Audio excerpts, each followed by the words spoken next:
Good morning मंडळी. मस्त अशी सकाळ झाली आहे. सकाळची सुरुवात चहाने केली. नंतर म्हटलं चला घरातली जरा साफसफाई करावी.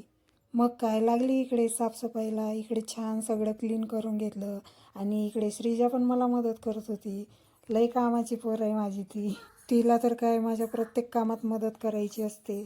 त्यानंतर म्हणलं चला इकडे गॅसचे बर्नर पण साफ करूया. त्यासाठी 1 ग्लास पाणी, 1 चम्मच मीठ घेतला. ते चांगलं हलवून घेतलं आणि त्यामध्ये गॅसचे बर्नर टाकले. त्यानंतर 1 चम्मच लिंबूसत्व टाकला. त्यानंतर ते पण हलवून घेतलं आणि नंतर त्यामध्ये 2 एक्सपायर टॅबलेट टाकल्या आणि त्यानंतर ते पण हलवून घेतलं. त्यानंतर त्यामध्ये 1 चम्मच खाण्याचा सोडा टाकला. तर खाण्याचा सोडा आणि लिंबूसत्व आणि गोड याचं रिॲक्शन होऊन बघा कसे बबल्स आले. त्यानंतर अर्धा तास मुरायला ठेवले. त्यानंतर ते क्लीन करून घेतले.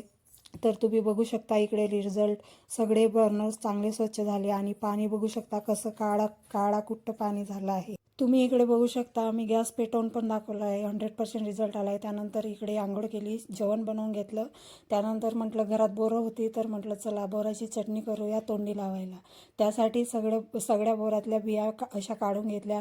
नंतर मिक्सरच्या भांड्यात त्या टाकून घेतले बोरं आणि त्यामध्ये थोडं मीठ, थोडं लाल तिखट टाकलं आणि 1.5 चमचा गुळाची पावडर टाकली आणि मिक्सरला फिरवून घेतलं. ही बोराची चटणी चवीला अप्रतिम झाली होती. लहानपणीच्या आठवणी ताज्या झाल्या.